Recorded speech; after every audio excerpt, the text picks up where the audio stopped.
Le VTT trial est une discipline de cyclisme et le but est de franchir des zones artificielles ou naturelles sans mettre le pied à terre. Donc c'est une discipline qui est peu connue mais très spectaculaire. On a, je dirais, l'obligation quand on est pilote de franchir 3 fois 6 zones, 6 zones sans mettre le pied à terre.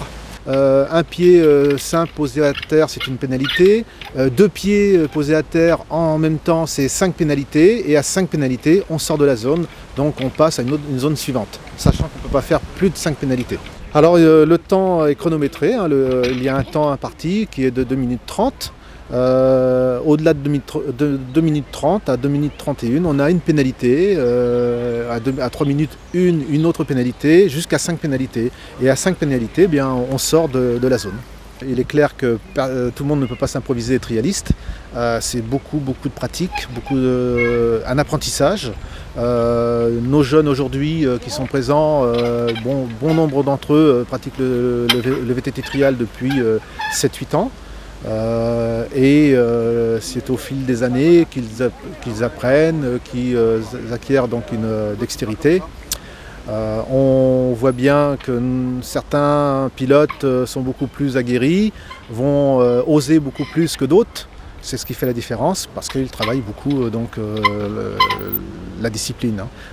Quand on voit des passages très, je dirais, spectaculaires, il est clair qu'un pilote ne se risquera pas sans pouvoir maîtriser donc ce passage, sans être sûr de pouvoir le maîtriser. Les vélos sont très particuliers.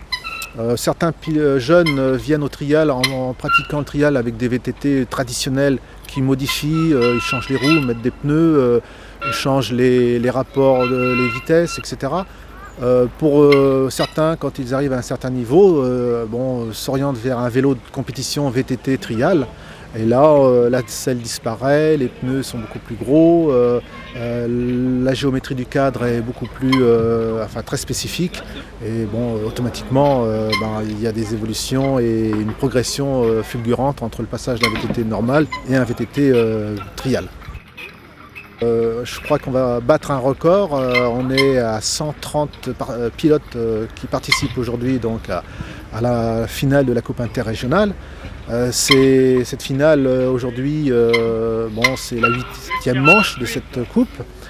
C'est vrai que Clisson a quelques affinités avec le champion du monde. Par affinité, il est venu nous rejoindre, mais c'est la 2e fois qu'il vient à Clisson. Il était venu en 2005. On organise cette manche tous les 2 ans. Et c'est vrai que sachant que Vincent Hermans, le champion du monde en titre, étant présent, ça a fait venir beaucoup de monde.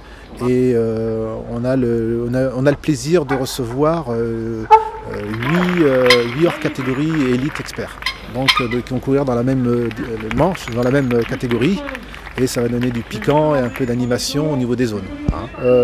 Une consigne, c'est vrai que de voir des pilotes franchir des obstacles, c'est très intéressant, sympa, mais il ne faut surtout pas s'aviser d'aller s'entraîner tout seul dans son coin, parce que les coteaux Henri IV, c'est grand, une mauvaise chute peut être fatale.